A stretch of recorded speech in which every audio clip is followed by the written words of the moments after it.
Assalamualaikum warahmatullahi wabarakatuh. Kami dari kelompok 4, Zoologi Vertebrata yang beranggotakan saya Sendi Nur Sahid dan rekan saya Salsabila Nur Ajkiyah akan menjelaskan mengenai filum chordata yang meliputi subfilum Urochordata dan Cephalochordata. Selayang pandang filum chordata.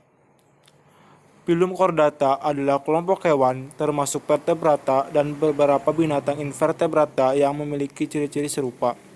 Semua anggota kelompok ini pada suatu saat dalam kehidupan mereka memiliki notochord, tali saraf dorsal berongga, celah paring, endostyle, dan ekor berotot yang melewati anus.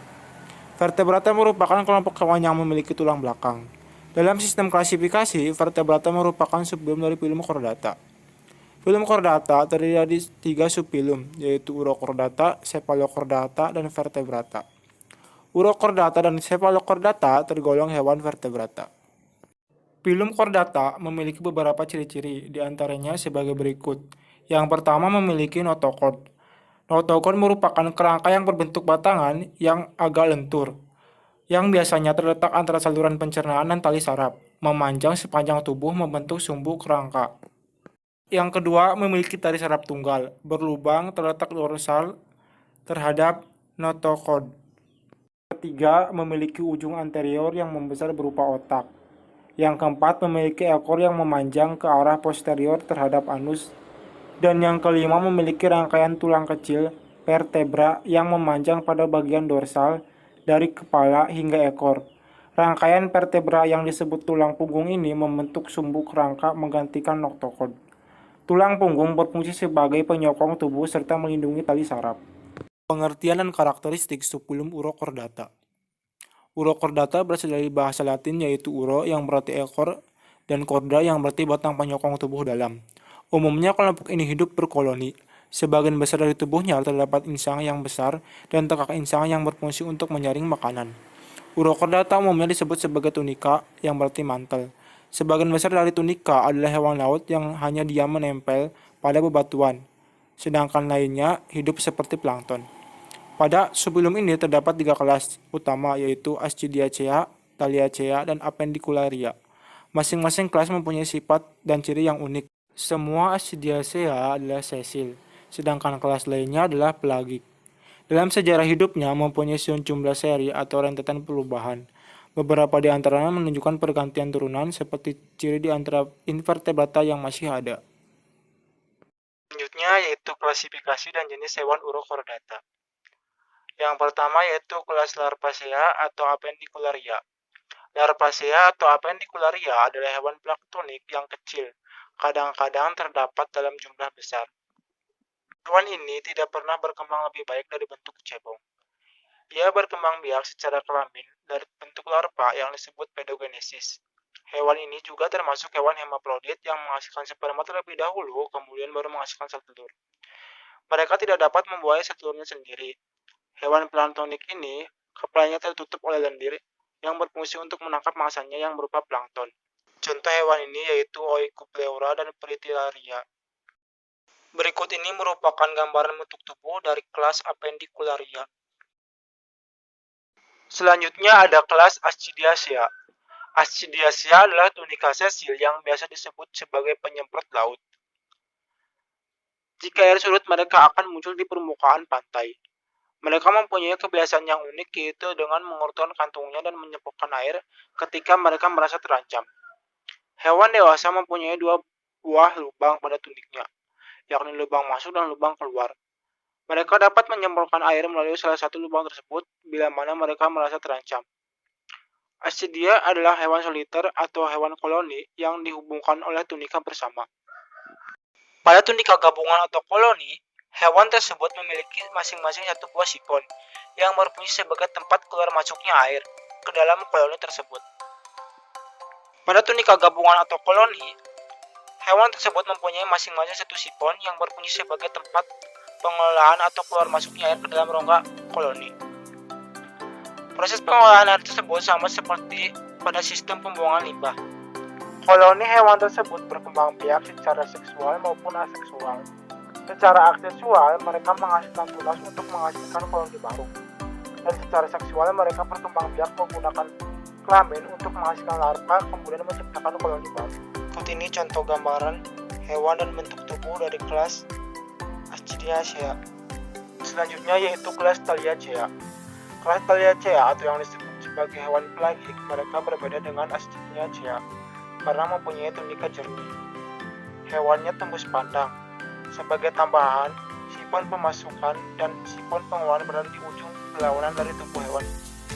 Thaliacea biasanya dinamakan salp. Mereka bukan hewan koloni tetapi biasa bergabung bersama-sama dalam gumpalan atau rantai.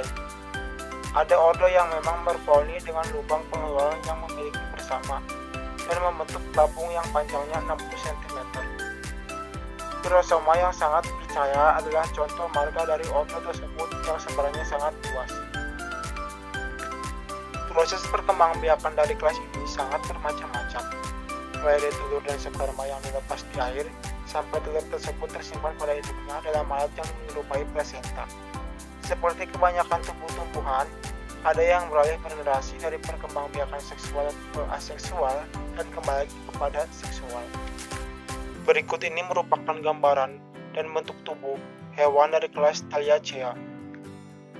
Selanjutnya yaitu dampak positif dan dampak negatif subfilum Urochordata terhadap kehidupan. Dampak positifnya, subfilum Urochordata dapat dijadikan sebagai sumber makanan hewani dan sebagai pelengkap komponen laut. Sedangkan dampak negatifnya, subfilum Urochordata dapat menjadi parasit dan dapat mencemari daerah pantai. Sekian dari saya. Untuk yang selanjutnya akan dijelaskan oleh rekan saya yaitu Salsabila Nur Ajkia. Bismillahirrahmanirrahim. Assalamualaikum warahmatullahi wabarakatuh. Perkenalkan, nama saya Salsabila Nur Ajkia dengan NIM 19081061179 dari Biologi S semester 4. Di sini saya akan menjelaskan mengenai tentang subfilum Cephalochordata pada pembahasan mengenai filum chordata. Pada slide kali ini kita bisa melihat salah satu dari spesies Cephalochordata, yaitu Branchiostoma lanceolatum. Gambarnya seperti ini. Yang pertama ada pengertian dan karakteristik Cephalochordata. Cephalochordata merupakan subfilum chordata yang memiliki bentuk menyerupai ikan tanpa sirip. Cephalochordata sendiri berasal dari kata cepal, yaitu kepala, dan chorda, yaitu penyokong tubuh dari dalam. Cephalochordata memiliki tubuh yang kecil, pipi memanjang, dan transparan. Hewan ini biasa hidup di laut, daerah tropis dan subtropis, terutama di bawah pasir perairan yang dangkal.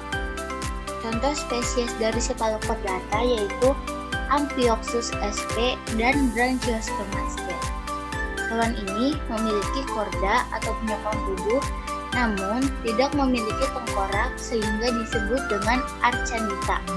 Cephalochordata memiliki notochorda, saraf dorsal, dan celah faring yang telah berkembang dengan baik. Sistem sirkulasinya tanpa jantung, dan aliran darah pada sisi ventral atau perutnya mengalir ke depan, sedangkan aliran darah di sisi dorsal atau sisi punggungnya mengalir ke belakang. Pada sistem koordinasinya, Cephalochordata ini memiliki serus atau alat peraba di mulutnya, sedangkan pada ujung anteriornya terdapat bintik mata dan pembau. Reproduksi dari Cephalochordata ini secara seksual dengan cara fertilisasi eksternal. Selanjutnya ada bagian tubuh Cephalochordata. Yang pertama ada mulut. Mulut terletak di sini. Selanjutnya ada neutral tube atau saluran saraf yang memanjang. Selanjutnya ada notochord. Lalu ada gut atau usus. Lalu di sini ada muscle segmen atau segmen otot. Di sini ada anus. Lalu ada gonads. Ada celah insang atau gill sheath. Ada pharyngeal basket atau keranjang faring.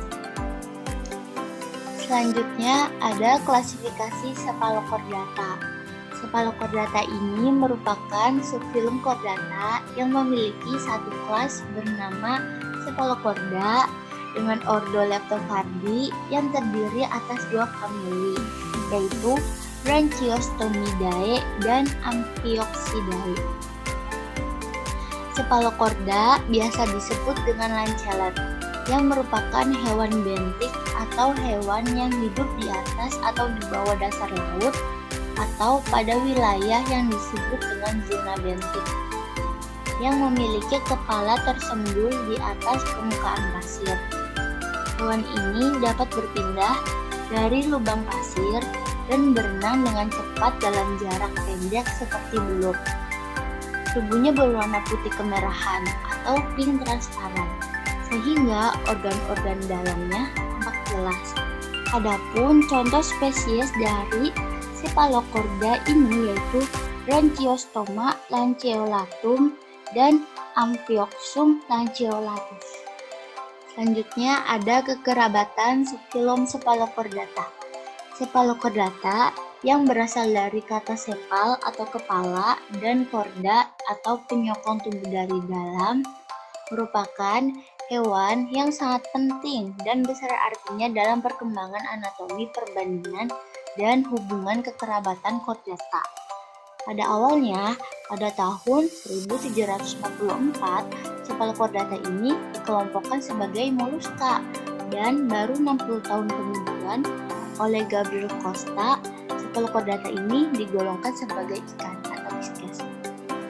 Namun, akhirnya direvisi lagi sebagai kelompok hewan yang dalam perjalanan evolusinya merupakan penghubung antara avertebrata dengan vertebrata, karena termasuk salah satu bagian dari subfilum Chordata, sehingga hewan ini berkerabat dekat dengan vertebrata dan avertebrata. Selanjutnya ada manfaat subfilum Cephalochordata.